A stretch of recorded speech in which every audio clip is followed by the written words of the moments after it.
ধন্যবাদ আপনাকে। এটাই প্রশ্ন? আচ্ছা বসেন, যান। ওনার প্রশ্নটা হলো, অনেকেই বলেন কাল কিয়ামতের ময়দানে আল্লাহর ওলিদের সুপারিশ করার কোনো ক্ষমতা থাকবে না, এটা কি কোরআন হাদিস সম্মত কিনা? এই প্রশ্নটা আপনাদের জানা বা এটার উত্তর জানা দরকার আছে কিনা? তাহলে আমি কোরআন থেকে সরাসরি এটার উত্তর দিয়ে দিই। যারা ওলি আল্লাহ তাদের উদ্দেশ্যে আলোচনাটা, যারা ভণ্ড তাদের উদ্দেশ্যে না। ভণ্ডের পরিচয় সে ভণ্ড, ভণ্ড কখনো ওলি আল্লাহ হতে পারে না। যারা সত্যিকারে আল্লাহর ওলি তাদের ব্যাপারে 2টা বা 3টা আয়াত আপনারা শুনুন। 1 নম্বরে সূরা ইউনুস আয়াত নম্বর 62, 63, 64, 3টা আয়াত খুব মনোযোগ দিয়ে শুনবেন। সেখানে মহান আল্লাহ তাআলা ইরশাদ করেন, বিসমিল্লাহির রহমানির রহিম, আলা ইন্না আউলিয়া আল্লাহি লা খাউফুন আলাইহিম ওয়ালা হুম ইয়াহজানুন। এই হলো প্রথম আয়াত। অর্থ হলো সাবধান, নিশ্চয়ই আল্লাহর বন্ধুগণের অর্থাৎ আল্লাহর ওলিগণের লা খাউফুন আলাইহিম তাদের কোনো ভয় নাই, ভয় থাকবে না, ওয়ালা হুম ইয়াহজানুন এবং তারা চিন্তিত হবে না। আল্লাহর ওলিদের ভয়ও নাই, চিন্তাও নাই। এরপরের আয়াত, আল্লাযীনা আমানু ওয়া কানু ইয়াত্তাকুন, যারা ঈমান এনেছে এবং আল্লাহকে ভয় করে। আল্লাহর ওলিদের ব্যাপারে এটা আল্লাহ বললেন। এরপরে লাহুমুল বুশরা ফিল হায়াতিদ দুনিয়া ওয়া ফিল আখিরা ইলা আখির। অর্থ হলো লাহুমুল বুশরা, তাদের জন্য সুসংবাদ। কি সংবাদ? শুভ সংবাদ বা সুসংবাদ।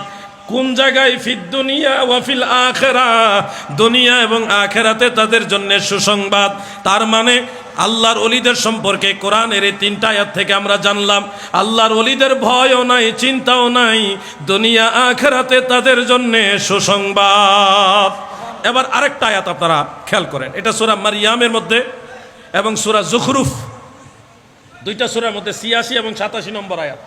সূরা মারইয়াম এবং সূরা যুখরুফ 2টা আয়াতের 86 এবং 87, এই 2টা সূরার মধ্যে দেখবেন সেখানে আল্লাহ তাআলা বলেন, লা ইয়ামলিকুনা আশ-শাফাআতা ইল্লা মান ইত্তাখাযা ইনদার রাহমানি আহদা। খুব মনোযোগ, আল্লাহ তাআলা বলেন লা ইয়ামলিকুনা আশ-শাফাআত, কেউ শাফাতের মালিক হবে না। খুব মনোযোগ, লা ইয়ামলিকুনা আশ-শাফাআত, কেউ সুপারিশের মালিক হবে না, ইল্লা তবে মান ইত্তাখাযা ইনদার রাহমানি আহদা, যারা রহমানের সাথে অঙ্গীকারাবদ্ধ। রহমান মানে আল্লাহ, যারা আল্লাহর সাথে প্রেমের বন্ধনে আবদ্ধ, ওলিউল্লাহ, নবিউল্লাহ, রাসূলুল্লাহ, হাবিবুল্লাহ, এই ধরনের ব্যক্তি যারা আছে তারা হাশরের ময়দানে শাফাআতের মালিক হবে। সুবহানাল্লাহ বলেন। কে বলেছে? তাহলে যারা বলছেন ওলিউল্লাহ যারা, তারা হাশরের ময়দানে সুপারিশ করতে পারবে না, তাদের কোনো পাওয়ার নাই, তাদের কথা কোরআনের বিপরীত। পাওয়ার থাকবে না তাদের যাদের সাথে আল্লাহর কোনো সম্পর্ক। যারা নবিউল্লাহ, নবী কার নবী? নবিউল্লাহ আল্লাহর নবী, রাসূলুল্লাহ আল্লাহর রাসূল, হাবিবুল্লাহ আল্লাহর হাবিব, আর ওলিউল্লাহ আল্লাহর ওলি। বিষয়টা বুঝতে হবে। হাদিসের জগতে যদি যান, আমি হাদিসে ঢুকছি না, শুধু এটুকু বলি আল্লাহর ওলির মর্যাদা তো অনেক ঊর্ধ্বে।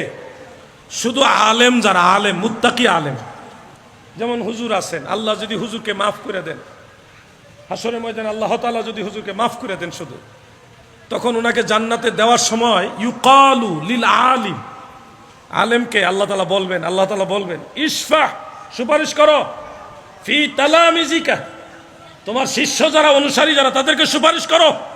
যদিও তাদের সংখ্যা আসমানের তারার সম্মানও হয়, তাদেরকে সুপারিশ করে আমার কাছ থেকে জান্নাতে নিয়ে যাও। আল্লাহর ওলির কথা বলছি না, আলেমদের কথা বলছি। আমি সাধারণ একজন আলেমের কথা বলতেছি। আরো যদি আমি আলোচনা ধরি, একটার পর একটা বলি, তাহলে বুঝেন এটা কত লম্বা সাবজেক্ট হবে। শুধু এটুকু বলছি, আল্লাহর ওলিদের মর্যাদা কত বড়। একজন আলেমকে যদি আল্লাহ সম্মান দেয়, তাহলে আমাদের কি লাভ না লস? জোরে কোন?